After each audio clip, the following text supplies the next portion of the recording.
Ингушетия вошла в топ-5 регионов России по качеству дорог. К концу прошлого года 83,6% автодорог общего пользования в республике соответствовали нормативным требованиям. Кроме того, в республике одна из самых высоких плотностей автомобильных дорог с твердым покрытием – чуть более километра на 1000 квадратных метров. По этому показателю регион уступает лишь Москве, Санкт-Петербургу и Севастополю.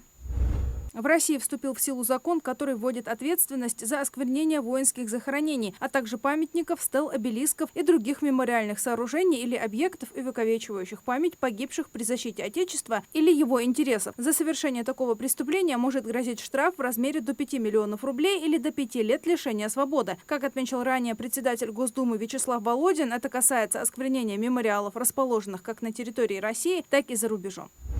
Правительство России направит еще около 5,5 миллиардов рублей на создание новых зарядных станций и хабов для электромобилей, сообщил глава правительства России Михаил Мишустин. Субсидирование пойдет на компенсацию операторам заправочных станций, части затрат на закупку и технологическое присоединение к электросетям нового оборудования. Решение позволит в ближайшие 3 года развернуть около 1900 новых зарядных станций для электромобилей. Пенсию работающим пенсионерам после увольнения перерасчитывают автоматически, рассказал депутат Госдумы Сергей Гаврилов. По его словам, перерасчет происходит автоматически с 1 числа нового месяца после увольнения работника. Депутат подчеркнул, что пенсия работников, которые ушли с работы в последний день месяца, увеличится уже в следующем. Надбавку произведут на месяц позже, если пенсионер уволился в начале месяца. 1 августа страховая пенсия у работающих пенсионеров выросла на 437 рублей 7 копеек. Увеличение было связано с традиционной индексации по закону о страховых пенсиях. 1 сентября в России предлагают сделать выходным днем. С таким предложением выступили депутаты Госдумы. Они считают, что в такой праздник родители должны иметь право на оплачиваемый выходной. В Госдуме отметили, что для многих родителей, особенно тех, чьи дети впервые идут в школу, 1 сентября – день волнений и гордости. Но не все начальники готовы войти в положение родителя.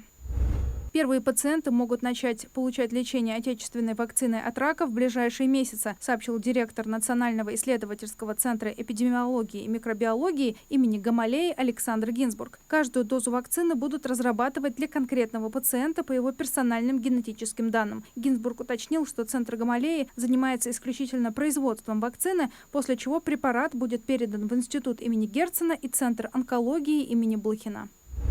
Мошенники начали выманивать у россиян коды доступа к личным кабинетам на госуслугах под видом сотрудников военкоматов, предупредили в МВД. По словам полицейских, аферисты звонят с незнакомых номеров, представляются работниками военных комиссариатов и требуют уточнить некие данные воинского учета. Причиной жулики называют необходимость актуализировать сведения в связи с запуском реестра электронных повесток. Затем злоумышленники просят собеседников продиктовать СМС-код, после передачи которого они получают доступ к личному кабинету на портале госуслуг.